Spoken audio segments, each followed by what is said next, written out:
My father was born in London, England. My mother was born in Brantford, Canada. They both immigrated to the U.S., I think, in their high school years. They were married, I believe, in Chicago, where I was born. I have two sisters, one younger, one older, both deceased.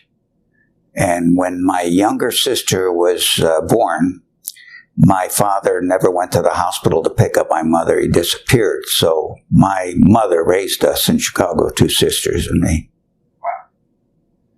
Wow. What was it like growing up in Chicago? It was a tough city. It still is. We were very poor. My mother worked as a receptionist. I think she maybe made $70 a week at her highest pay. Never owned a car. We always lived in an apartment.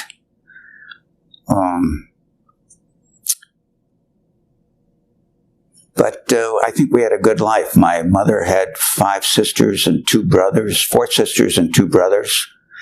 And of the 4 sisters, 3 of those husbands were Second War World War veterans, and one of her brothers was a 82nd Airborne combat veteran, jumped into Normandy. So he was a big influence on my decisions later on. Wow. Very interesting. And God bless your mother for, raising you and your siblings all by herself in a city, hard time, and probably not having a lot of money. I can understand that was probably extremely challenging for her to do. That's before any government assistance. As far as I knew, she never had 1 cent of government assistance. Yeah. So what help she got was from her sisters and brothers. Strong family connection within your family. Yes. Strong family. Your relationship with your siblings was very strong growing up? It was fairly good. Both my sisters married young, 16 and 17, and moved away. Before I even went to college. So they were out of the house. Interesting. Speaking of college, tell me about the schools that you attended, if you remember. You can start as early as elementary school and work your way up, and we can talk about the different schooling you had while in Chicago. I went to 2 different elementary schools as we moved, and then I went to Lane Tech High School, which was a school that drew students from the whole north side of Chicago. And at the time I attended, there were 5,000 students, all male. And because of the war years and the baby boom, it was in a period when they had 2 graduations a year. So they started and graduated both in September and February. So I was a February start and graduate. And so that was like primary schools? Primary school and then high school. Yeah, primary schools, I don't remember much. Okay. But high school was a good school, very, at the time, one of the best schools in the city. And I took 4 years of mechanical drawing. I was on the wrestling team for 3 years. We won the city championship when I was a senior. And that led to a scholarship for wrestling and my grades to McMurray College in Jacksonville, Illinois. Wow.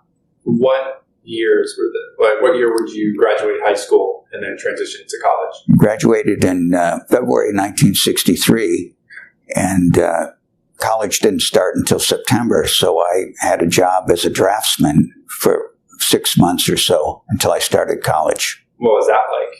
Boring. I decided I didn't want to spend the rest of my life behind a drafting table. So mostly I was drawing machine parts, screws, nuts, bolts. Gotcha. Different. So that was your work experience before the military? That was before college. Okay. Then went to college. I was in the wrestling team, and it took me 2 years to flunk out.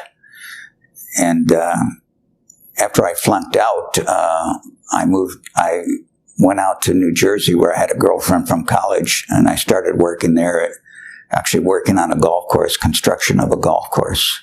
Okay. And my mother wrote me a letter and said that you have a draft notice. So I went back to Chicago and enlisted before I was drafted. Okay. So that the draft influenced your decision to just not even let them have control of you, but enlist yourself. I think you have to know what the time was like. I have 9 friends that I hung around with all the time. Of those 9 friends, 7 went in the military. Wow. 2 didn't, and they both married young. And of those 7 friends, 3 of them went in the Marine Corps. 2 of them were killed in action. Sorry. And then one went to the Naval Academy, retired as a 4-star admiral. Another went to work for the Atomic Energy Commission as a weapons designer. Another went to West Point, was thrown out, and then we were college roommates the second year of college. He was thrown out for hitting an upperclassman, typical Chicago guy. And let's see. The one that survived the Marine Corps, never went to Vietnam. He had good duty in Puerto Rico at Guantanamo. Wow. Cool. So you were surrounded by a lot of people who were in the military or influenced by the military. Before we began our interview, you talked about how some of your family members in the past had also served. Would you like to elaborate on that? Yeah, my mother's 4 sisters, 3 of them were married to military guys. One was a Navy machinist who was on a ship that was hit by kamikazes off of Okinawa. Another was a tank driver in New Guinea. A third was a submariner. And let's see, I think that was all. One of her brothers was a professional boxer, and he was injured and never did military service. And the other brother, the younger brother, was a paratrooper, jumped into Normandy in World War II, and served throughout, was wounded in Belgium, hospitalized, and then discharged. Wow, interesting. And you said it even goes back further than that, correct? Yes. Great-great-great-grandfather was General Schofield in the Civil War, and Schofield Barracks is named after him, and Schofield's rules of discipline are still used at West Point. The discipline which makes the soldiers of a free country reliable in battle is not to be gained by harsh or tyrannical treatment. On the contrary, such treatment is far more likely to destroy than to make an army. It is possible to impart instruction and to give commands in such a manner and such a tone of voice to inspire in the soldier no feeling but an intense desire to obey, while the opposite manner and tone of voice cannot fail to excite strong resentment and a desire to disobey. The one mode or the other of dealing with subordinates springs from a corresponding spirit in the breast of the commander. He who feels the respect which is due to others cannot fail to inspire in them regard for himself, while he who feels, and hence manifests, disrespect toward others, especially his inferiors, cannot fail to inspire hatred against himself. It was, just all part of what we did. Another friend, Japanese American, went to flight school and flew jets off carriers off of Vietnam. Trying to think. Another one went in the Navy, never went to Vietnam. He was an officer as well. Served mostly in Spain. And so all my friends basically went in the military. And my first cousin was a Marine. He was killed in Vietnam. Same time I was there. Unfortunate. I'm sorry to hear that. Given the times when you were enlisted and going in, were your family members ever concerned or had any backlash towards your decision? No, I don't think there was really any issue about it. I was kind of a wild kid, and they probably thought I needed the discipline. So, and I did. So you receive a draft notice, but you decide to enlist instead. what made you decide to enlist in the branch that you ultimately go into? Well, I enlisted in the Army mainly because of my Uncle Fred, who was in the 82nd Airborne, 508th Parachute Infantry Regiment. And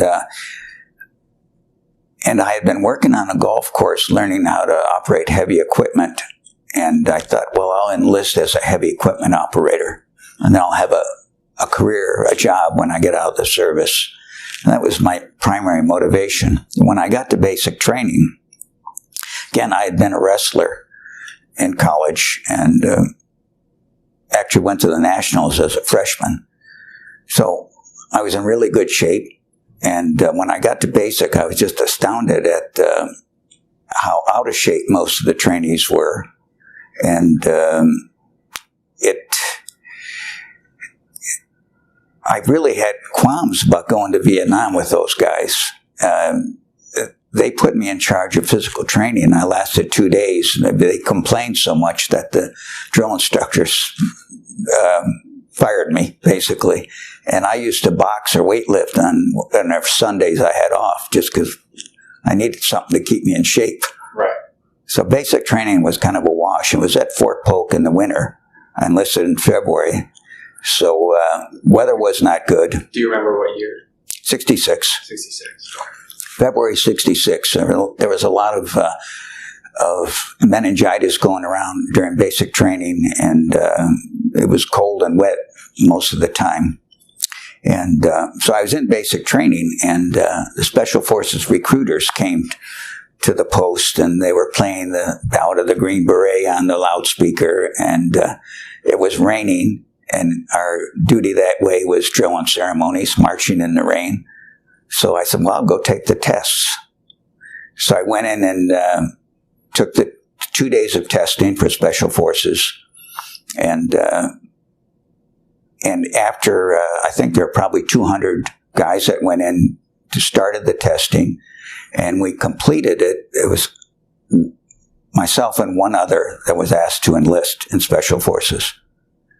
So it was some tough, I guess, questioning, intelligence type stuff, psychological stuff.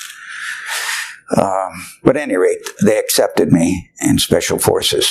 And so from there, I went to advanced. Oh, and they also said, because I had 2 years of zoology in college, which I only took because I was a jock and had to have it for my physical education degree.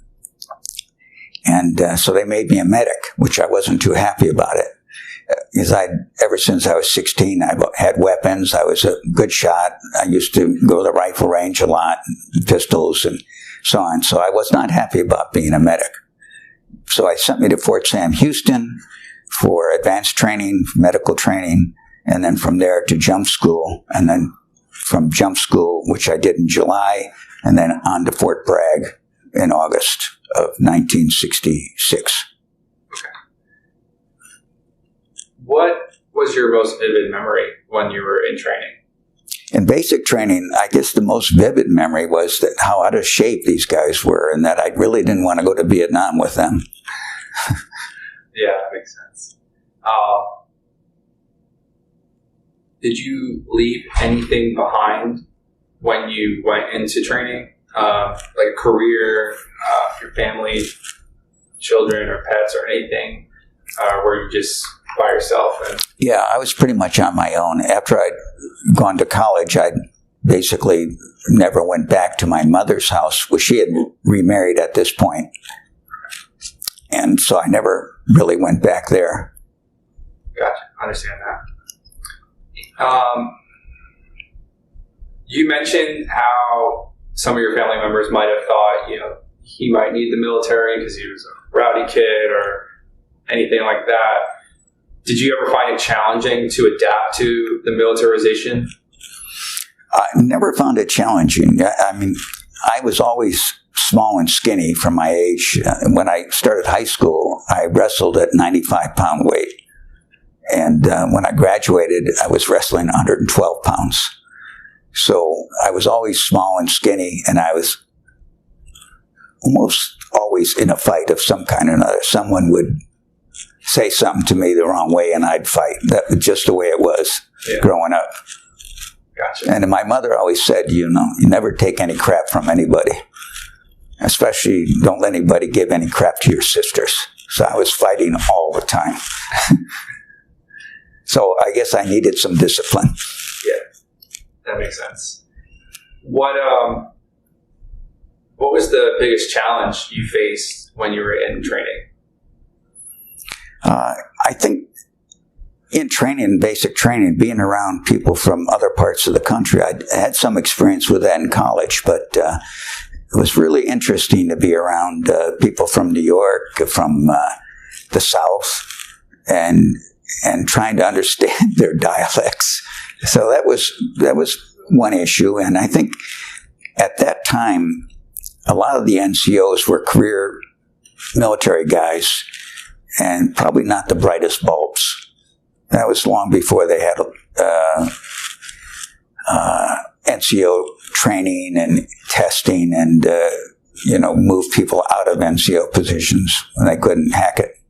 Yeah, that makes sense. Speaking of the NCOs or any other instructors that you might have had, do any of them, whether in basic, advanced, or special forces training, stick out in your mind, and do you remember who that individual was and just the influence they might have had on you during training?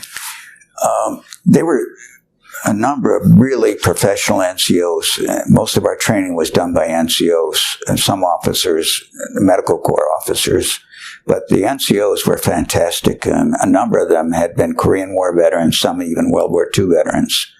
And they'd been in airborne units or in First Special Services, Darby's Rangers, things like that. They were hardcore, good troops, and they were, for the most part, very fair. I'm talking about Special Forces training. Hard. They used to say hard as woodpecker lips, but they were good guys. And I don't remember any names, but I do remember one crusty old master sergeant. I was in dog lab training. I was in the pharmacy mixing a complex compound. And he came in and said, go out there, everybody out there, unload the truck. So the E7 was the principal instructor. And I said, can I stay in there for just a minute and finish this compound? He said, sure. 2 minutes later, the E8 came in and said, what are you doing in here? And he really gave me a ration of crap. And so I ended up cleaning the sewers under the dog lab pens every night for 2 weeks, polishing the bricks, scooping out all the dog stuff was washed down in there every day. And that was just for being slow to respond to his order. He was a tough old master sergeant. He was killed in Vietnam also. It's unfortunate. So I remember him just for those 2 weeks. Yeah. When you completed basic, when you first finished basic, what were your feelings upon that completion? Well, I'd already been accepted for Special Forces, so I knew where I was going. And the basic medical course, advanced AIT course for medicine, was pretty basic stuff. But we did it, and for me, it was just a good time in San Antonio. It wasn't very challenging in any way. And then on to jump school, which I did in July at Fort Benning, and it was about 100 degrees every day and the same amount of humidity. So that was tough. Jump school was tough in just the physical part of it. But again, I was one of two to be selected for Mr. Airborne, or trainee of the cycle. And I still had a little bit of a gut from all the weight I'd gained in basic training. I gained 15 pounds in basic training. Most people lost weight. And that was because I was getting 3 squares a day. And so I had a little gut hanging over my belt buckle, and we're in a classroom and sweating with our shirts off. So when I had the inspection for Mr. Airborne, there was a line across my belt buckle where the sweat had been, and that disqualified me. That the other guy got Mr. Airborne. Sometimes it's silly things like that you just remember. Right. What about your feelings completing special forces training? Well, special forces training, I was just excited about everything. The first few weeks training were basic special operations stuff, map reading, methods of instruction, which is very important in special forces. You have to be a teacher. Survival, hand-to-hand combat, obstacle courses, that sort of stuff. And then I enjoyed all of that. And then I went into medical training. And the first part was held at Fort Sam Houston, Texas. And that was very advanced medical training. We were trained by nurses, doctors, dentists, veterinarians. So we learned nursing care. We learned surgical operations. In fact, we learned how to do amputations. We learned veterinary care, how to treat animals, and mostly it was animals you might run across in Vietnam: pigs, buffalo, elephants, and dentistry. And we learned how to pull teeth using anesthetics, of course, and but not much other in the way of dental practice. And so we had very good instructors, and that was a very long course and a hard course and washed out a lot of people.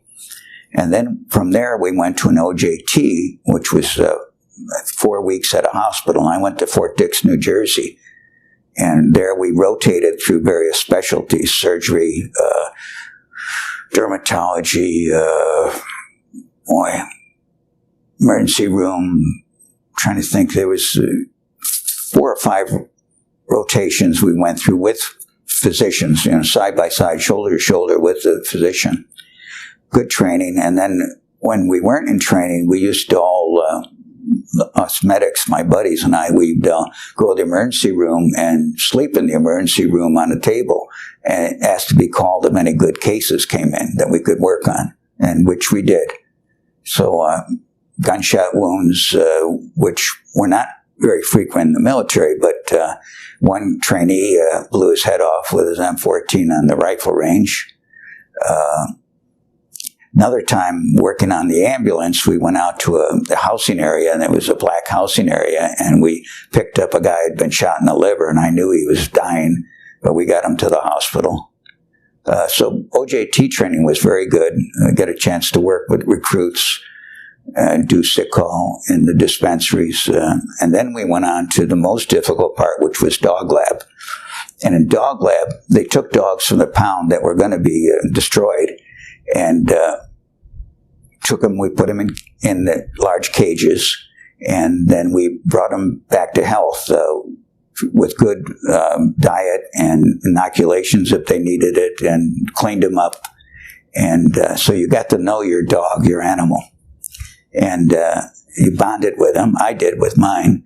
And then after, I think it was 3 or 4 weeks, the whole time we're doing medical classroom work and testing every week on tropical diseases and trauma, all the usual stuff.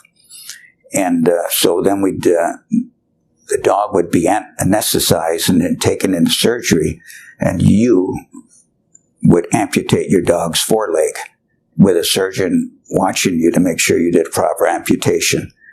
And take that back. First, they were shot in their hind leg, and then you had to treat that wound without antibiotics until the dog was walking again. And so with my dog, it took a week or 2 before he was walking again. And I made a splint for his leg with a big spoon I filched from the mess hall and fed him buttermilk every day I got from the mess hall. And then after he was walking, and the instructor said, "Yeah, you did a good job with the wound care." And again, no antibiotics, just wound care, basic nursing care of the wound. And then you'd take him in to do the amputation. And after the surgeon approved the amputation, then they give an intracardial injection and killed the dog on the table. That was tough. The first dog I ever had. I imagine that training has probably changed dramatically from that era. Yeah, it was not too long after that they switched to goats, and they still train with goats now. No more dogs. Yeah, especially with that emotional bond you get with a canine. Yeah, I don't think anybody emotionally bonded with the goats. That's got to be tough, though. And all that was just in preparation for what you could encounter on the battlefield? Correct. As a medic, you're responsible for your team, your indigenous forces, and the medical care of the people that you're working with. And special forces, at least in Vietnam, we're mostly working with indigenous people. And A camps had maybe 200 or 300 either Montagnards, Cambodians, or Vietnamese, and a 12-man team.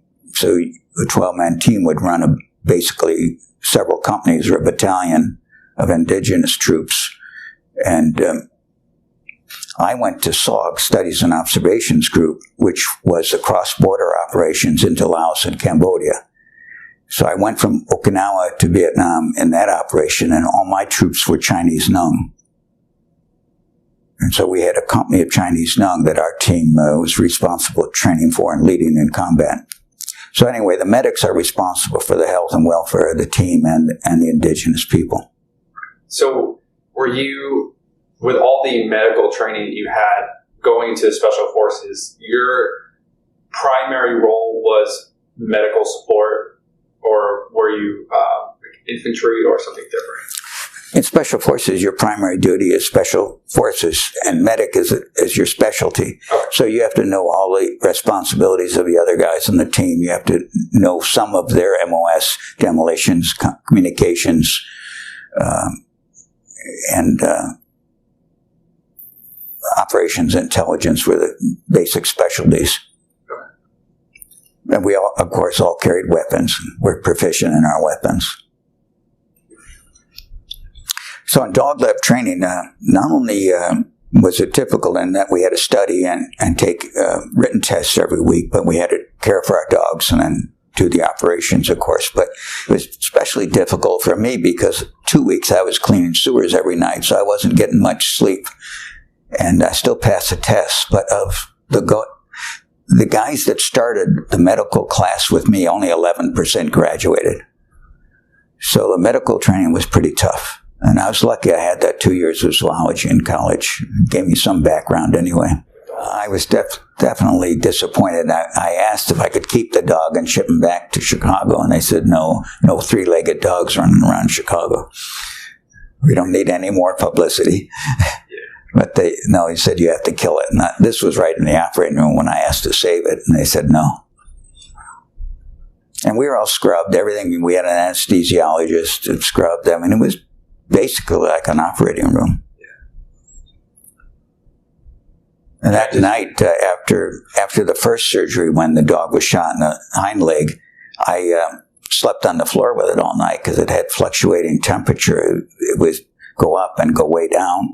And so I was treating it with aspirin.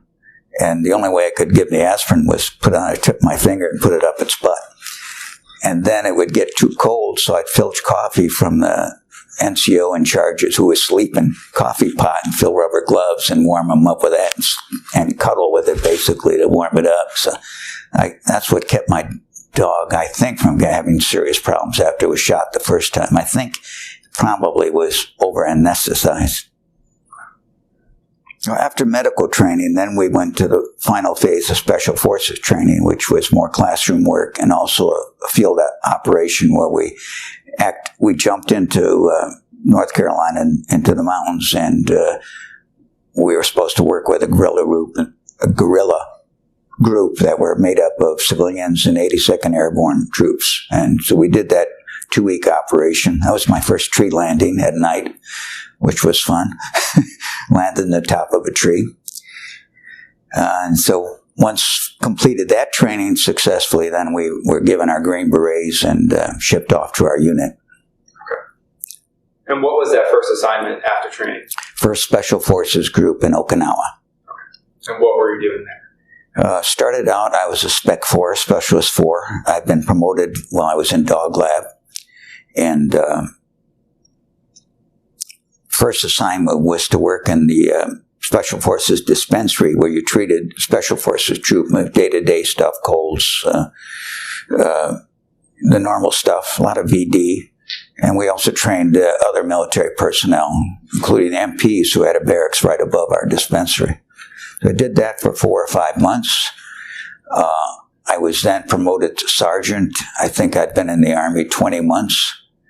And my first assignment from Okinawa was to go to Taiwan for a joint U.S. Army Special Forces, Taiwan Special Forces training mission. It was 2 months long. Lived in a small village in northern Taiwan. And it was also good training. And worked with, first time working with foreign troops, and these were Chinese troops. What was the relationship like with Taiwanese or Chinese troops there? The troops were all Chinese, and the villagers were Taiwanese. They actually spoke a different language. Okay. And the Chinese troops, looked down on the villagers, like most troops do in most countries everywhere, it seems like. But it was an interesting, this group of Chinese troops walked into the village where I was staying, and a small puppy started jumping on one of the Chinese troops' legs. And later, the Chinese troops invited us to dinner. And so I learned to use chopsticks, and they were fairly friendly. They were teaching me how to use chopsticks, picking up peanuts with the chopsticks. And then they served the meal, and we all ate it. And I thought it was pretty good. And they said, "You know what you just ate? That was the puppy." And I said, "No, bullshit. That can't be." So he reaches in with a big ladle and pulls up the lower jaw of the puppy. So I had my first meal of puppy in Taiwan. But it was a good exercise. Turned out pretty well. Yeah. After that exercise, where do you go from there? It was either right before that or right after that. We did civic action missions out in the small islands of the Ryukyus. 1 or 2 of these islands had only electricity for a couple hours at night, no motor vehicles, and mostly farming and fishing, sugarcane raising. And we did medical screening for schistosomiasis, and we did a lot of dental work. I think one day I probably pulled 40 teeth. And so it is mostly old people that have been sucking on sugarcane their whole life and rotten teeth. So did that, did 2 of those operations. And then after Taiwan, I was training to go on a mountain ski team to northern Japan, Hokkaido ski training. So we were training on the grassy hills in Okinawa with great big wooden skis. And Sergeant Major called me in and said, "How would you like to go to Vietnam?" I said, "Sure." "And doing what?" And he said, "Can't tell you, but you're replacing a medic that was wounded at Khe Sanh." We had a team at Khe Sanh at the time. And so I said, "Sure." And they, everybody in Special Forces had a secret security clearance. In order to go to this operation, to go to SOG, you had to have a top secret. So it took a day or 2 for them to get back and found out that they gave me the top secret, but they found that my mother never became a U.S. citizen, so she was an illegal alien the whole time living in Chicago. From Canada. From Canada. Yeah, so she'd never become a citizen. And so anyway, they gave me the top secret anyway, and I went off to Vietnam with the team. We just flew into Da Nang right from Okinawa on a C-130. That was kind of an interesting flight, as I had a Japanese girlfriend at the time who has been my wife for 51 years. So anyway, we drank a bottle of sake or 2 the night before I left for Vietnam, and we went out to the airstrip, and I was still drunk, probably hungover and drunk, and got on a Marine Corps C-130 to fly to Vietnam. And an hour out, the engine went out. We returned back, sat on the runway again with all our gear, and by this time I was really hurting.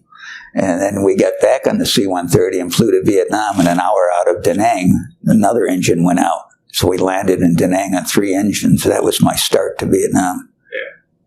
So prior to landing in Vietnam, all those operations were either support for U.S. troops, collaborations with Chinese or Japanese troops? Yeah. Or what was... No, in Okinawa, we didn't do much training with Japanese Home Defense Forces, they were called.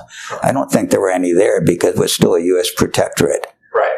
So there were no Japanese forces there. But we did train Marines on Okinawa.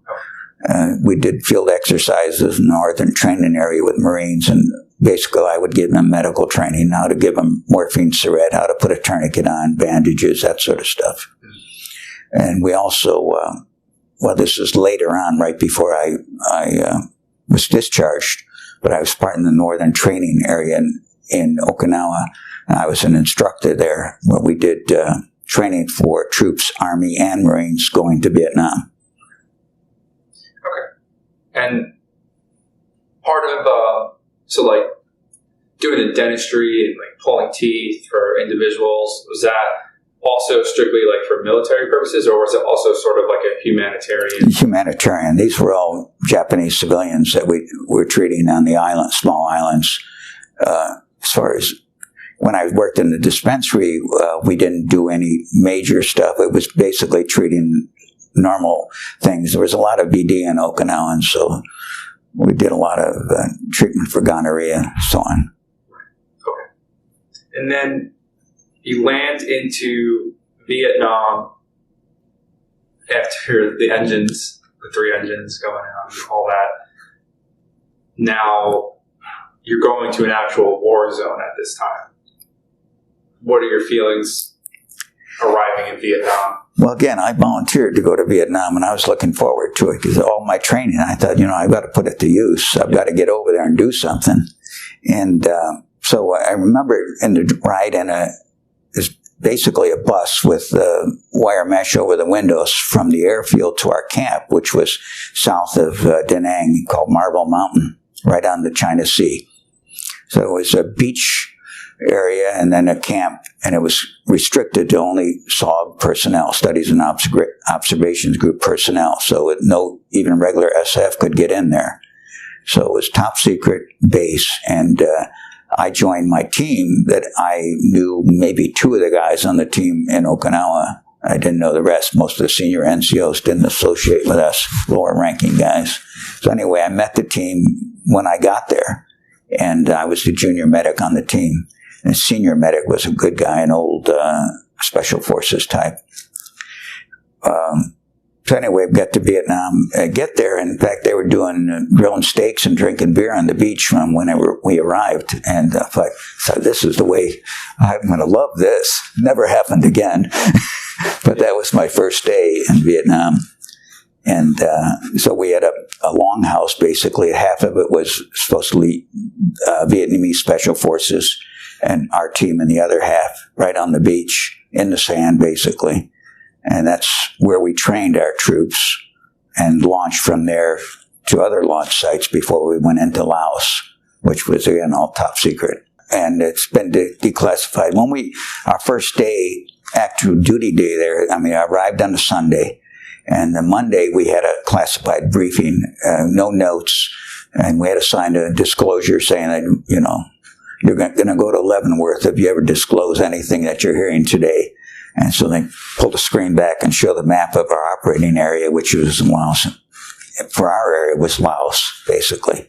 Other units further south operated in Cambodia. And I was also on the roster to go into North Vietnam to do search and rescue for downed pilots, but I never did it. So we had basically a company of Chinese nuns that we were to train and to take on operations. So I did medical training, weapons training, airborne training. We trained a bunch of them on airborne training, did the whole thing right there in camp, jumped out of Marine CH-34 or Vietnamese CH-34 helicopters. It was interesting. We had a POW camp just to the side of our compound where North Vietnamese prisoners were kept. And 2 of the guys that jumped, 2 of these young guys that jumped with us, landed in the minefield around the POW camp and walked out right through the minefield. And so we think that the VC had already dug up all the mines because it was basically Marble Mountain. We learned later there was a hospital and munitions factory right under Marble Mountain, which was a protected site because it was a Buddhist temple, basically. So in camp training, there was a lot of training the indigenous troops, and then we'd take them on operation. But also, as a junior NCO, about every 10 days I had to go up to the top of Marble Mountain, which was you walked up most of the way, and then you had to climb a rope ladder about 40 feet to get to the top, and it was just a small little area up there, and you had a radio and binoculars, and you just watched for what's going on in the area. So one time going up there, somebody was sniping at me when I was at the rope, going up the rope, so I climbed that rope pretty quick. And one night, while I was up there, we had our camp, the mountain and marine amphibious camp, tracks right on the beach over here, and then the village is right down below us. So we're up there and actually been watching the movie in the marine camp with the binoculars, just be out of boredom, and but then watch a squad of Marines come out of their front gate and walk through the ville, and they got fired up right there. And then about 1,000 meters away, it was on another peak where the Marines with 50 calibers, and they started firing down into the ambush site. And most of the Marines that were killed or wounded had 50 caliber slugs in them. We were only 250 meters away, but I never even thought about putting any supportive fire in there. It was too close. Yeah, that's unfortunate. Yeah, so we had a lot of issues. I mean, I Corps in Vietnam was all Marines. Only basically other services were Air Force bases and some Marines, but not some Army, but not very many Army. Mostly Special Forces. Right. Well, we took the Nung Hatchet Force. It was at that time we had about 60 troops, and we went by chopper to Phu Bai, which was another Special Forces launch site and base.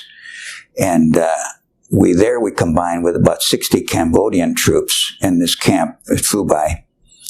And the Cambodians and the Nungs didn't get along at all. In fact, there was a quick draw shootout in the main street of the camp one night. Another time, somebody threw a grenade in the bunker where there was a poker game going on. So the Chinese and the Cambodians didn't get along at all. And so we even had to set up a separate mess hall. They couldn't let them eat together because there'd be too much conflict. Yeah. So from Phu Bai, then we launched into Laos, which an area called Oscar 8, which had seen some of the highest casualties of the war as far as pilots shot down and Special Forces teams lost. And so we went in, got in there in late afternoon, 140 men, 14 Americans, so some Special Forces from our team and some from the Phu Bai with the Cambodians. And get into Laos, and we started digging in on a grassy hilltop. And that night, fog drifted in, and it was pretty much foggy. You couldn't see anything, but we heard tracked vehicles all night long. Didn't know if they were tanks or bulldozers. And it'd been a couple of months earlier than that where the Long Bay camp up near Khe Sanh had been overrun by tanks. So we knew that the VC and NVA had tanks. So we could hear tanks all night long, and we were just on this grassy knoll, and the heaviest weapons we had were some laws, which were useless, basically. And next day we moved off that mountain and down into a valley, filled up our canteens in an area that had been sprayed with Agent Orange, and everything was black and slimy, and so we filled up our canteens in this water that was contaminated. Then we moved up another mountain to the area which was, our mission was to assess do a bomb damage assessment, in which 350 B-52s had flown over and bombed this area, which was supposedly some sort of headquarters. And it was just a mess with these huge craters everywhere. I mean, there was hardly any flat ground in between the craters. And we never found any evidence of enemy other than we found wires with porcelain insulators up in the trees. So right at that site was bombed. That's where we spent the second night. And my squad was in the tail end of the line that was stretched up this sort of ridge line. And interesting first night in the combat zone. And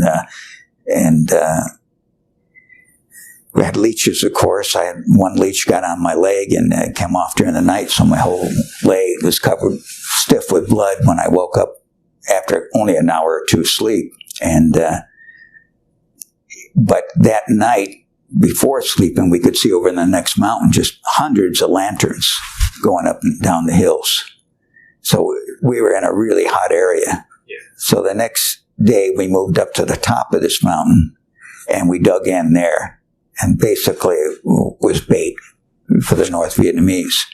And the first wounded I treated was me. So we got hit right as it was getting dark, and they were firing up. I was in a hole. They were firing from this side. I crawled out of my hole, and I was up like that, and I got hit through the cheek and the nose with a round. It was really close, knocked me down. Yeah. And I fired a couple more magazines, and then they broke contact. And that would be night number 3. That was the third night in Laos. And so we had a bunch of wounded, including my squad machine gunner, a Chinese kid who was taller than most. He had been standing up when they hit and was shot through the knee. And so I was trying to straighten my nose out because it was all bent over. I stepped my fingers up and did that and straightened it out. So I was the first one I treated. And then another American further up the line was calling. We had wounded, calling Baxi, Baxi. And so I crawled over to Nui because I wasn't about to stand up after just being hit like that. We knew they were nearby. And so I said, Nui, are you okay? And he was funny. He was doing like, I'm okay. And I'm looking. He was laying on his stomach, but his toe was pointing straight up. So he was my second casualty. I had to turn his leg around and splint it.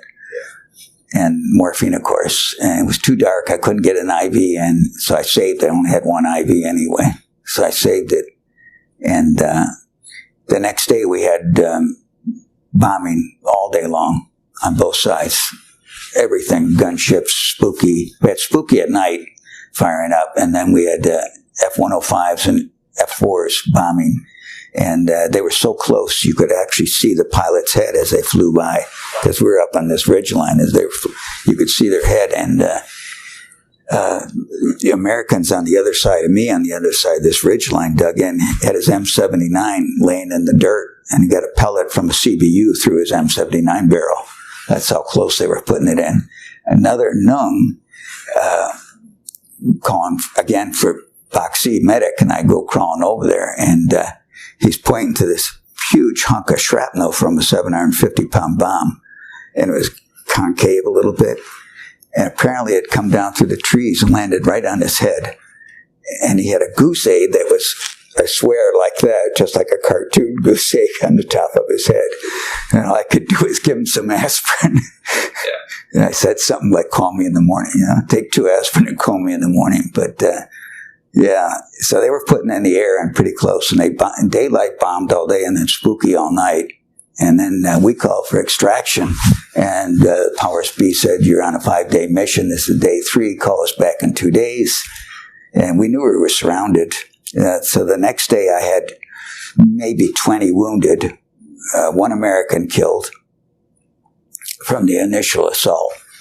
And that's another story. He was a master sergeant, or first class, promoted to master sergeant after KIA. But he was with the Cambodian troops further up. And I was moving up that way to check on wounded. And another American Special Forces said, you got to help me with this body. It's down the mountainside. I don't want to go down there, but I did. And so I handed my M16 to a Cambodian and said, cover me. And so I went down the mountain, and I got the rope on this guy, this master sergeant, Robert Plato is his name. So I sort of low crawled with my arms under his arms. He'd been shot through the chest, so now I was covered in his blood and gore, and got him up to the top and wrapped him in a poncho. And so the next day, I was going to evacuate him on a chopper. Plus about the 20 Cambo wounded, and maybe 3 or 4 dead. And at any rate, next day I'm on this little landing zone that I had helped cut out with a chainsaw with a rope tied on me. So I was down there hanging on the rope, cutting all the trees down with a chainsaw. That was right before they hit us that night. So anyway, it was so small that a Huey could get its skids on it, but that was about all. The tail would be out in the air. And then the H-34, a Vietnamese H-34, could only get its front wheels down. And so they had to come in hot with a lot of power. And an H-34 came in to evacuate our dead and wounded. And he was probably not 30 yards eye level with me as he was coming in. NVA jumped up, hosed down the chopper with his AK. I could see the bullets hit and fuel spurting out. I could see the pilot's face. And I thought, well, he's going to come crash right on me and the wounded. But he didn't. He did one of those things and went down the mountain, crashed and burned. And on that plane, on that aircraft, H-34, was another Special Forces guy by the name of John Hartley Robertson. And the movie Unclaimed was made about him. The guy in Vietnam claims to be John Hartley Robertson. And it's an interesting movie if you ever get a chance to look at it. Anyway, that was the movie. I did 3 minutes in describing how I saw the plane shot down that he was on. And the next day, the Air Force bombed the wreckage anyway. But interesting story in that the bodies have been recovered from that site, but not his. And this guy in Vietnam that claims to be him, who has dementia, forgot how to speak English, married to a Vietnamese woman, had been a POW, and then released. But at any rate, interesting story. The Canadian film company brought him to Canada to meet his sister, and his sister said, "That's my brother." But the U.S. government wouldn't recognize it. And the guy went back to Vietnam. As far as I know, he's still there, or probably has died by now. So the Air Force comes in and they pretty much bomb everything just to evacuate. Now it's day 5 and you're able to finally do your evac and call for the exfil and get everybody else out of there. How did you feel the comms were at the time with the rest of the American forces or whoever you're out? Well, our captain, actually there were 2 captains, our captain and a captain from the other team that were on the radio with the pilots. And after the H-34 was shot down, then American pilots came in Hueys. And basically they came in from the other side. And as they come in, we'd start firing down the mountainside and try to suppress it. And they fly off and say, no shooting. We can't tell if it's you shooting or they're shooting at us. Throw grenades. So as the choppers would come in and take 5 to 6 guys out per time, and we had 140 guys. And one chopper at a time would come in. So we just lob grenades down the hill. And our team, the team from Phu was the last team out, but we got all the wounded out, the dead out first, then the Cambodians and the Chinese, and then our team, and then the last team out was the Americans from Phu. But getting on that chopper, man, I said, wow. Whew. Yeah. It was a good feeling because I'd been out of water for a day. I brought a Chinese kid that had been shot 5 times through the legs with an AK into my hole when I was taking care of him. And I left my half canteen of water in there and he drank the whole thing. I was so mad because my tongue was swollen. At any rate, we got on the choppers and out of there and got back to Phu. And then your wound that you suffered, was everything good to go? Yeah. Self-treated and you were able to take care of all that for yourself? Yeah, it wasn't much of a wound at all. It was just enough to knock me down pretty good. Yeah, and a close, almost death. Yeah. Which is remarkable. And my nose has never been the same, but at any rate, I finally had surgery a few years ago and took a big bone spur out, and then I can breathe better after that. Yeah, crazy. So after that mission, which was a 5-day mission, you said you went back to, I forget the name of it. Marble Mountain. Now, what is your mission there, and what are your assignments? Still training those Chinese troops that we had taken on that first operation, and we knew how badly they needed training after that first operation. And that's when we did the airborne training as well as weapons training, patrolling, normal stuff. And I did the medical classes, of course. And we were right on the beach. And so we'll, on our free time, go swimming, go fishing with grenades, do some target practice out on the beach. One time we were training the Chinese troops, and we were doing 60 mortar training on the beach, and we had floating target out in the water. And a Navy patrol boat came by close inshore. It was chugging along out there, and so we said, ceasefire, ceasefire, take a break, you know. And we were talking, another SFC and I were talking, and all of a sudden we heard thump. One of the Chinese dropped a mortar round. And you could see the 60 mortar round slow going up, see the boat coming like this, and it was a near miss. And of course, that was the end of our firing on the beach for Navy and the Marine Corps. Didn't like that. Did you have to go back to Laos or Vietnam during your time in service at that moment? Never went on another cross-border operation. We did a couple operations in Vietnam with our troops trying to train them up, and I would say they were poorly trained. They were supposed to be Chinese nungs, but they were mostly just Cholan Saigon kids, basically. I'd say 15, 16 years old, no military experience. So we did a lot of training, and took them on a couple operations. One, we went into the Elephant Valley, which was supposedly a free fire zone, and no contact there other than the Marines firing over our head all night long. And that operation. And the other thing, we went there by truck.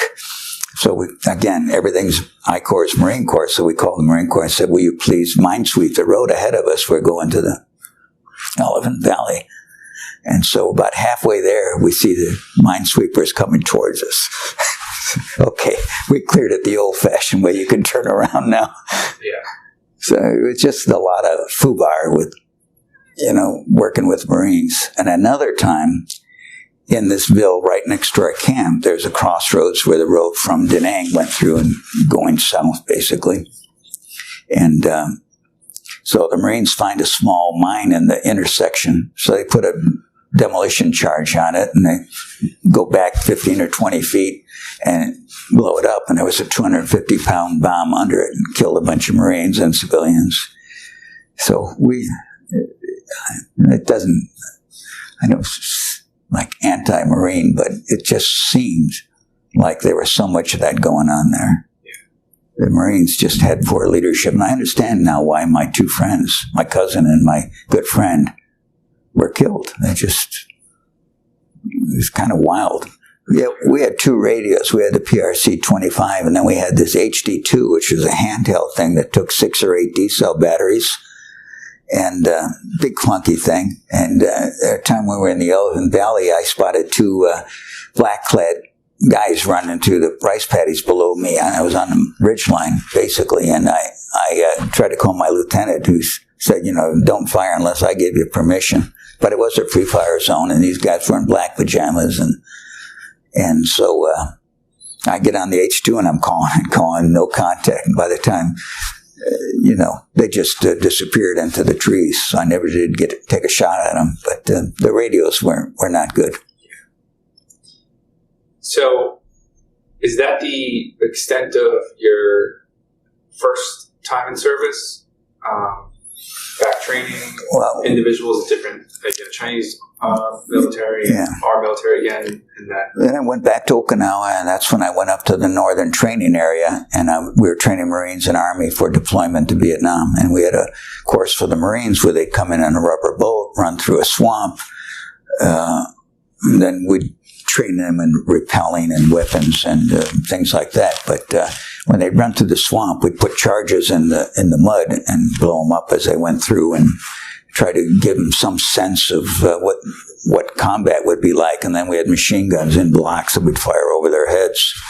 And we did training, weapons training. We taught the point and shoot weapons training where you take an M16 and you block off the sights, and you have somebody with a ping pong ball. Actually, these were BB guns. I take that back. Later we did the M16s, but BB guns, and you throw a ping pong ball up in the air and then hit it without sights. And it was the idea of point and shoot. And what you're looking at, you'll hit. And after a while, you're pretty good. You could hit the ping pong balls. And then we did the training with the sights blacked off, and when it was getting dark, and silhouette targets at night without sights. And so it was good training.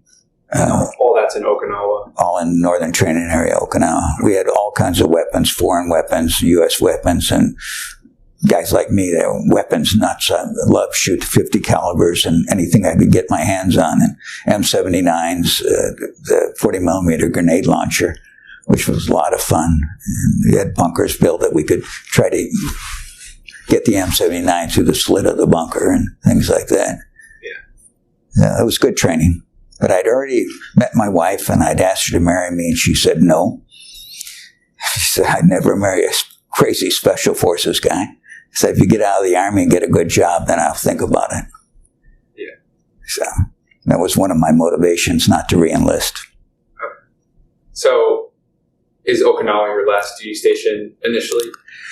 Well, we did another 2-month training operation in the Philippines where we parachuted into northern Luzon at 2:30 in the morning and linked up with Philippine Special Forces, and we were ostensibly going to do a training mission, but we also had live ammunition because the New People's Army were active in the area at the time, so we had live ammunition. And of course, we ran into any of them, we were to take them out, but 2 months living in the jungle, sleeping in a hammock in the rain, and training these Philippine Special Forces, and me doing medical civic action in the villages. It was pretty much, it was a nice training operation. Yeah. And then came back from that, and my time was up. Oh, I extended 4 months to go to the Philippines. That's what it was. I extended 4 months. And then, so my time was up. I'd already done 3 years and 4 months. And so going back to the U.S., I was just going to get a discharge. But I'd already been contacted by USAID in Laos by a friend of my senior medic in Vietnam. His good friend was in Laos, a medic, and contacted me, wrote to me, asked if I, wanted to come to Laos, and we're doing basically the same thing I did in Special Forces. And I said, yes. So that was the reason I got out of the Army instead of re-enlisting. If I would have re-enlisted, I would have went right back to Vietnam anyway, which I wasn't too crazy about after being there the first time and seeing how foobar it was. Were you able to communicate with your family and give them updates at all? And, how did that work? Staying in touch with loved ones? Yeah, I couldn't. And only family I wrote to was my mother, and I couldn't tell her much of anything. I told her I was working in a hospital in Saigon, which was BS, but she died while I was in Vietnam. Oh, sorry. So they sent me back emergency leave, 30-day emergency leave. I was only gone 10 days, and most of that was out processing and processing. I got there, the funeral had already happened. I just said, I got to get back to my team. They need me more than I need to be here. So, I had to go through Oakland Army Terminal again. I had to go 5th Group into Trang again. So it was about, in Cameron Bay. So out of the 10 days, it was probably 7 days of processing in and out. So I got back and just got back into training again. What kind of friendships did you form while serving, and who were they? Do you remember their names? Yeah, I have a lot of good friends. In fact, most of the guys that were in my company, A Company for Special Forces, we're pretty much buddies. And there were a lot of good guys, a lot of senior NCOs and staff sergeants. Mostly were the guys that I hung with. Sergeants and staff sergeants, but I'm still in contact with a couple of them. Several have died. The guy that introduced, he was going with an Okinawan girl, and he eventually married her, but they introduced me to my wife, who then I married, and we've been married for 51 years, as I said. But I still am in contact with a couple of the guys that's still alive. In fact, I just got a Facebook posting from one of them the other day. Who is a guy that went to the 5th group from 1st group. When I went home, he went to the 5th group for a full year tour, and he got the Distinguished Service Cross there. And he was quite a guy. And in Okinawa, there were things that when we weren't training, we had a lot of opportunities. We could skydive. You could take pilots training. There, little airfield there. Okinawan dojos, karate training. A lot of guys did that and learned the Okinawan style karate. What was the movie? Can't think of the name of it now, with the young kid and the old guy. He was Okinawan. Oh, the Karate Kid, yeah. And now they have Cobra Kai. Yeah, so, yeah. Of it years later. Yeah, so the instructor was an Okinawan guy. So they had good karate in Okinawa. A lot of the guys did that. And scuba diving. I did quite a bit of scuba diving.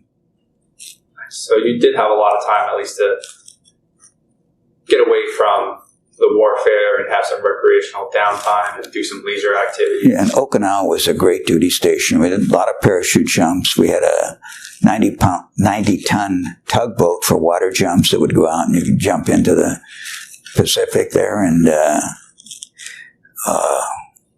yeah, it was good duty. It was nice duty.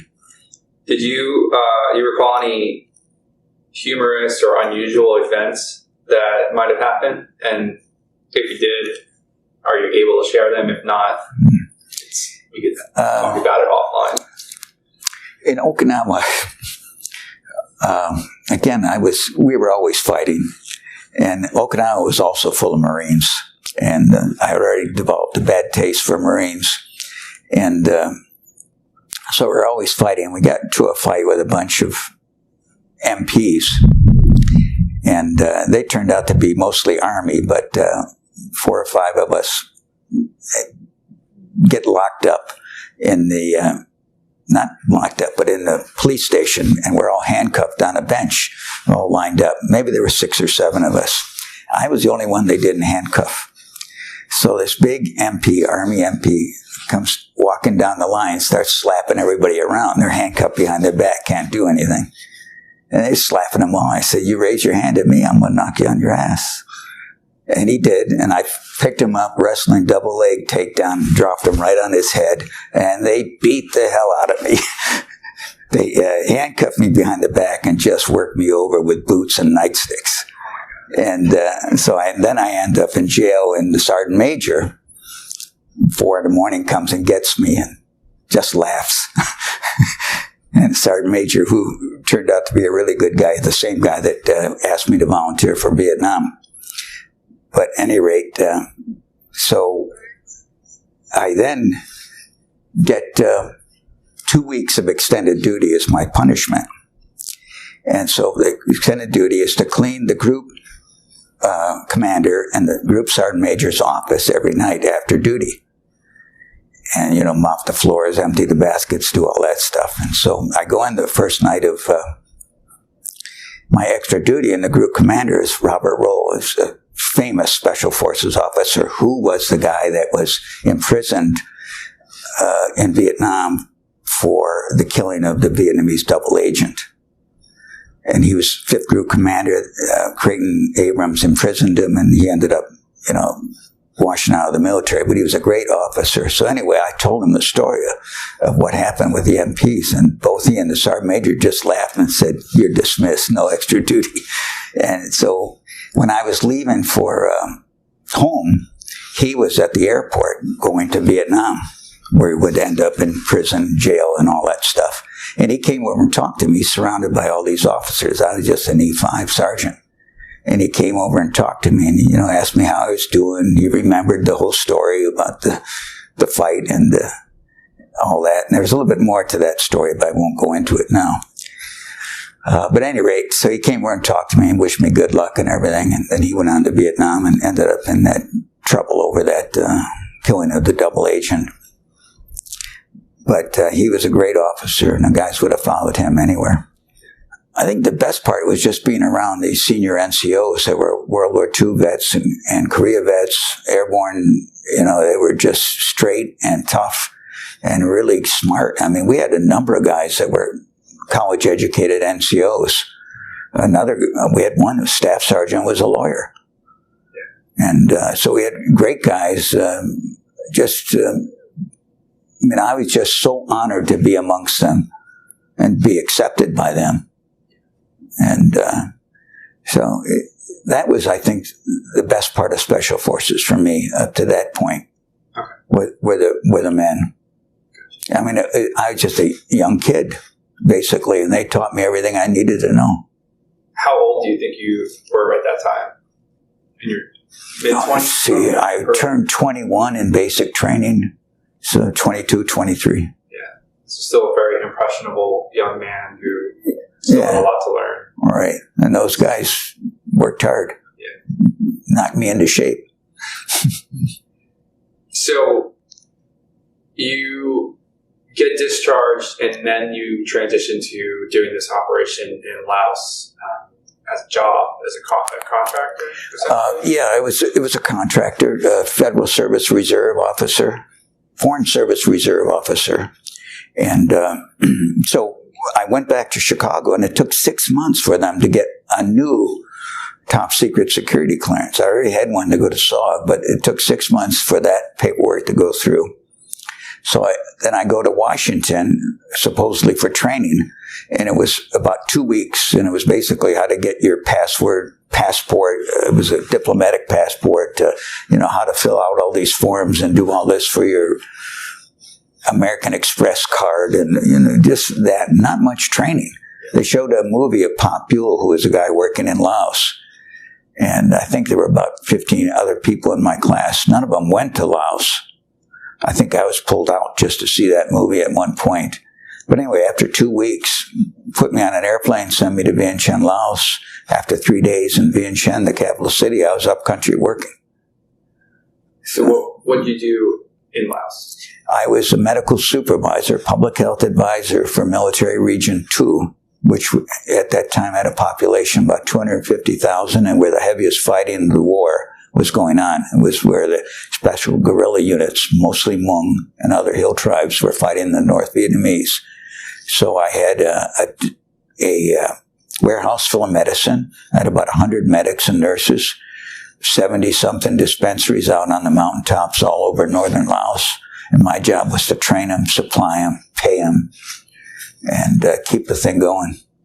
Were you ever a target just being an American, or as a civilian, did they respect that and abide by what we would consider normal military code? You don't attack civilians. Well, I used to fly in single-engine aircraft almost all day. Some days I'd make 20 takeoff and landings on these little unimproved mountain strips and Proudest, which are reversible prop, or Helio Courier, or later on we had choppers. But I would bring the medicine out. I would treat anybody that needed to be treated that the medic couldn't handle, or I would then put them on the airplane with me and bring them back to our hospital. And so that was my day-to-day responsibility. That's what I did every day from dawn to dusk. And I lived up in Samtong, which was a mountain headquarters for USAID up there in northern Laos and Military Region 2. And lived there, and then every couple of weeks I'd go down to Vientiane to our office, public health office, and do paperwork or do whatever I have to do, file reports, put in more requests for medicine, do that sort of stuff. Then back up for another 10, 14 days. And did that for 5 years and 9 months. Did you have to indicate that you were medical, wear the Red Cross or anything like that, or it's just all? No, I carried weapons just like I did in Vietnam. So I had a Car-15 and I had a pistol, and usually in my medical bag I had several grenades, and I again wore civilian clothes, and all my medics wore civilian clothes. Some had been ex-military, but it was a good operation. We helped a lot of people. I mean, we were the primary medical care for those 250,000, mostly Hmong tribes people. And as the North Vietnamese encroached further and further into Laos, we evacuated them from their mountaintop villages, moved them into refugee centers, and And at the end, it was difficult because you had to leave everybody behind. And we tried to get some people out, and I personally helped a number of people get across the river to Thailand. But there were thousands that we left behind. A lot of them were killed. So I then left Laos, went back to the States, and I was amongst the last 26 USAID employees to leave Laos. Apparently there had been some embassy people there after I was there.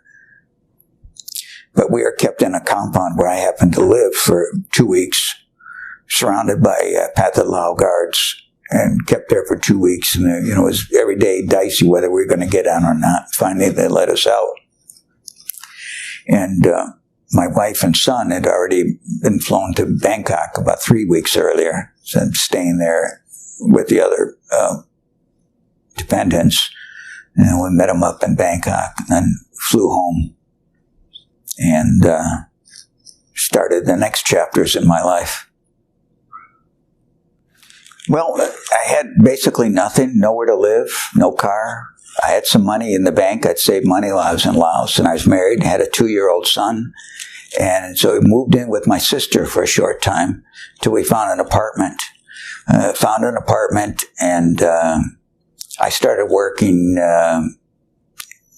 in home remodeling.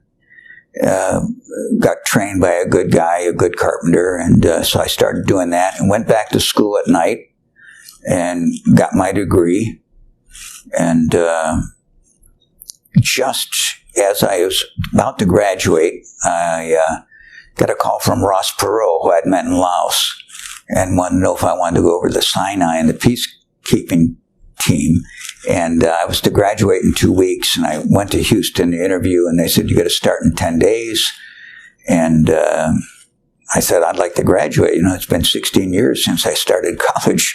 I'd like to get, this, and then I'll go. And they said, no, you got to go in 10 days. And I said, well, sorry, never mind. So I got a couple of offers like that after I got out. One was to go to Angola as a medic. And the only 2 Americans were killed there was a ex-Special Forces medic who was also in Laos with me. And so I got the call from an agency guy and said, would you like to go to Laos, Angola? $50,000 a year to start. And sounded good to me because I was making $10 an hour or something working in Chicago.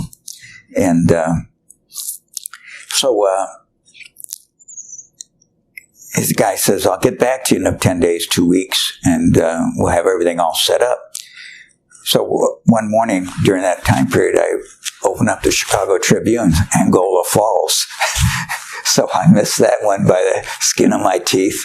And so I called the guy number who left me the number, and I said, I'd like to talk to so-and-so. And they said, there's nobody here by that name. And so when I got the phone bill back, it was McLean, Virginia, CIA headquarters. So anyway, I didn't go on that one either. And then later, also another guy, the hostage rescue was originally Bull Simons, the Special Forces legend who led the raid into North Vietnam to rescue prisoners, was originally going to do that, but he died. But before he died, through another guy, they called me and said, Bull is putting a team together. Are you in? And I said, of course, yeah, anything Bull Simons. So that was the hostage rescue. And Bo Gritz ended up taking command and doing that. Of course, it was a disaster. But anyway, that was the last time I was contacted to do anything. So right then, as I graduated, the guy who got me the job in Laos, the Special Forces medic, calls and said, I'm working for this medical company in Pennsylvania. You want to come out and work? And I said, why not? So I started working in this medical company, and I was training foreign students on repair and maintenance of the equipment. And I'd done that for 3 or 4 months. And the head of marketing came to me and said, he was ex-Special Forces at SOE and Danish citizen, but parachuted in fighting Nazis as a resistance fighter. And he said, you'd make a good salesman. I said, what? And that was 1977. And I started a career in medical sales and marketing, which I did for 20-something years. Wow. And my first assignment was all of Asia. So I had to travel to 14 countries of Asia, go for 6 weeks, come back for 6 weeks, go for 6 weeks, and trained and sold equipment. Wow. And that's what started on a medical career. And which, the end of my medical career, I started a medical pharmaceutical manufacturing company, a startup company that never really got off the ground, but we raised $5.5 million, and the FDA kept screwing with us and changing the goalposts, and finally we just had to give up. But yeah, that was it. And that whole medical career was because I was initially a Special Forces medic, which I didn't want to be. So that's how life, I think, goes. Were you in the reserves already at that time?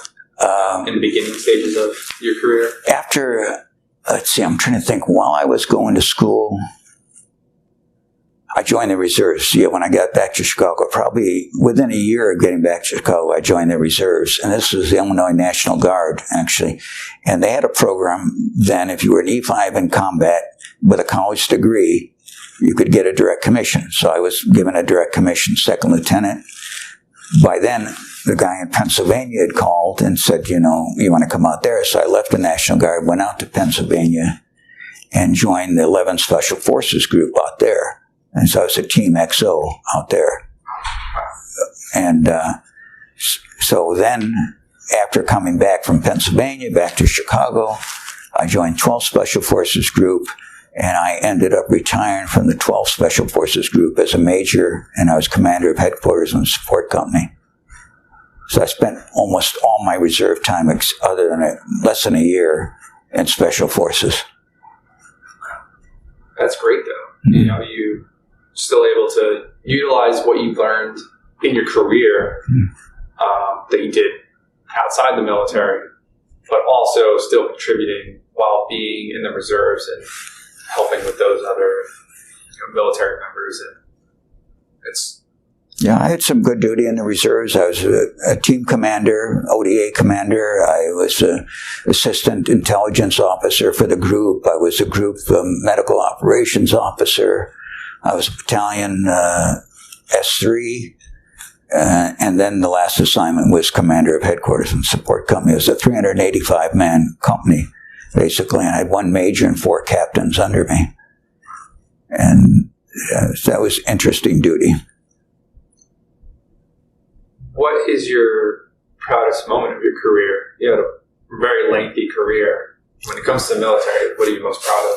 I think I'm most proud of being accepted by Special Forces and being, accepted into the brotherhood of Special Forces. And I'm still involved in the Special Forces Association and the Special Operations Association, 2 organizations that I'm a life member of. I don't go to many meetings because I'm not into that. But I stay in contact with guys through that system. I joined Vietnam Veterans of America for a short time. Didn't like that organization. Was an American Legion member for 31 years. I joined while I was in Laos.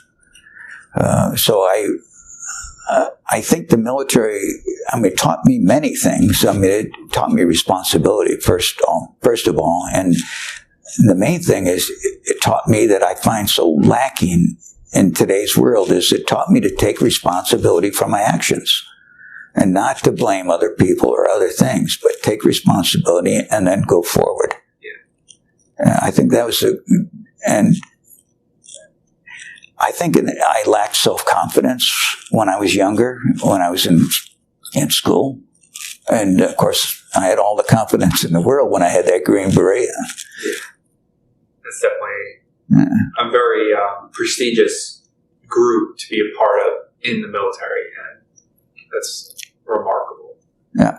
In fact, when I wrote my book, one of the guys that did, 2 of the guys that did the foreword, one was a Army colonel who served in the 12th group and actually talked me into joining the 12th Special Forces Group when I came back from Pennsylvania.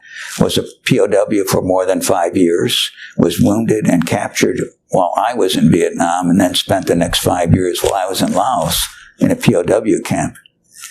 And in 1973, when he was released, he came to Laos. He was backpacking around Southeast Asia, already been to Vietnam. And I got a call one day from the ambassador's office and said, "We've got this guy coming in. Would you show him around?" I said, "Well, Mr. Ambassador, why me?" "Why, he's a Special Forces officer, ex-POW. I said, "Bring him over." And I took him all around Laos, took him out to the Plain de Jars, which was under communist control at the time. Took him everywhere, and we've been friends ever since. And he wrote one of the forwards to my book. The other guy that wrote a forward is John Stryker Meyer, who's written 3 books, and really was one of the first guys, other than John Plaster, to write about SOG operations after it was declassified. Wow. You got amazing friendships, amazing connections.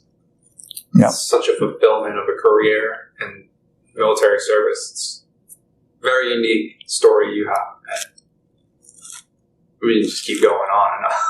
Yeah, I could tell a lot of stories, but I guess some of them are best unsaid. Yeah. You mentioned how the military service had impacted your outlook on life in terms of taking responsibility for your actions and being held accountable for what you do. Do you think that your military service affected the way you relate to regular civilians and other American citizens? Without a doubt. I have a hard time, I guess, bonding with people that didn't serve. Especially those that were on the other side protesting. And I wasn't very political when I was in the military, but I think it just all rubbed off on me that, conservative, pro-military, pro-small government, sort of Republican. But then when I went to school, back to school, I majored in political science, Asian studies, and international relations, and that's where I developed my strong conservative views. And when I flunked out of college the first time, the first 2 years, I wasn't a very good student, but I went back, I got straight A's. Yeah. So do you think that all a matter of maturity and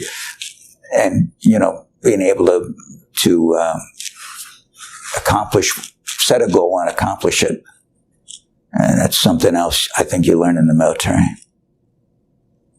Do you think the military service you had impacted your feelings about war and the military in general?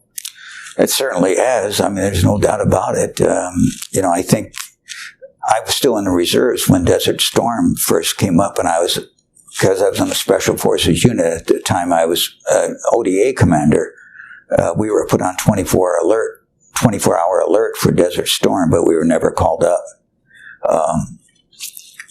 I then volunteered later and was not accepted. Probably because of my age. I was in my 40s by then. But, it really disappoints me today is the military has always been a equal opportunity organization. You did your job, you were rewarded, you promoted, but you had to do the job. And what I see now is it's just become another social experiment. Too much wokeness, too much political correctness, and not enough about what the military should be, and that's trained to fight wars, not nation build, but fight wars. The military is to fight a war, to win a war, and it doesn't need to be going into all the social stuff like the post office, for example. The military isn't the post office. It's completely different, and it should be different, but I am not happy with the way things are going right now. Well, I've done a lot with veterans in the organizations that I'm a member of, but one of the proudest things I think is when I lived in Wisconsin, after I retired from my civilian job, I met up with a bunch of Hmong families that lived there, and the first thing I did was give them a 4 acres of my property to grow vegetables. And so I got to really meet up with the Hmong who I'd worked with in Laos. And through that relationship with the Hmong, I also got involved in building the Lao Hmong American Veterans Memorial in Sheboygan, Wisconsin. So it was my idea to build it. I helped actually construct it. I raised money for it, over $35,000 personally. Made a DVD, which I sold to raise money for that memorial, and it's still going in Sheboygan. And I'm very proud to have helped in that organization. I support Hmong veterans and Hmong veterans organizations as much as I can. I have many Hmong friends who visit me all the time. And so I'm probably most proud of that. And that was because of my service in Laos, working with the Hmong for those 6 years. I saw the devastation and in the way they were just killed off fighting the North Vietnamese. Over 30,000 Hmong were killed during that war, in a population of 250,000. Yeah, and another 10 to 20,000 killed after the U.S. pulled out, killed by the communists or fleeing across to Thailand. What would you like people to know or remember from your story, what we talked about today? Like, what is the one thing you want people who do see this to take away from what we discussed? Well, I think the military could make a man out of a bad boy, and they did in my case. I think I've never been so proud or honored to have served as I did in Special Forces, and to be recognized by my peers. That, to me, has been most important. The friendships I've made that have lasted for these 50-odd years or more are very important. And also the work with the Hmong veterans and Lao veterans that I've done over the years has been very rewarding. I feel like it's my responsibility to do what I can after we abandon them in Laos. Maybe one other thing about the Hmong. I've been very fortunate to run into some of the Hmong that were in Laos with me later in years. And one of them was a village leader by the name of Naikong Nia Herlo. And I used to stay at his house evenings and spend the night with him. And we had a medics training at his village. And so I got to know him pretty well. And several years ago, I happened to be up in the Twin Cities, and my wife just had to go to Marshall Fields to get something special in the mall there in the Twin Cities. And I was walking out of Marshall Fields. I see this Hmong family, and I look, and there's Nia Herlo. And he was had some dementia and a little bit senile. He didn't recognize me, but his wife jumped up right away and hugged me. And around him were his kids. He had... of his kids, he came to the country penniless, a refugee, 1 school teacher, 1 nurse, 2 lawyers, 2 MDs. That's a generation out of Laos where kids had maybe lucky 3 years of education. They were basically in the Bronze Age, had no knowledge of Western anything. In 1 generation, they've done that. And still today, the college graduation rates and PhDs are just a phenomenal number of Hmong in this country. Just 1, now 2 generations. What do you wish more people knew about veterans? I think they probably should know that veterans, 1, they're task-oriented. They like to have a job and do it well. I think most veterans have the discipline to do what's needed, and I would think that the younger veterans today should be hired immediately because they're going to be dependable. They know how to take orders. They know how to get things done. And when I was working in the medical field, I see so many young guys come in that could just talk a great game, but they didn't know how to do anything. They couldn't do anything. And that's what I think veterans, they get the job done. Well, just like you. Thank you. Well, 3 years ago, I wrote this book, and it's available on Amazon, and basically details my 6 years in Laos, but also a little bit about how I got there through Special Forces. And it's been received, I think, fairly well. I expected to sell maybe 300 copies, and to date I've already sold 4,500. Also, I have some photos that I'd just like to take. This is a picture of me getting ready for an operation in Vietnam when I was a sergeant. This is a photo of me back in Okinawa after Vietnam. And this was at my last parachute jump in the 12th Special Forces. I jumped twice that day in Arlington Heights, Illinois. Well, thank you for taking the time to share your revelations of your military service. Very thankful for you to participate in this program.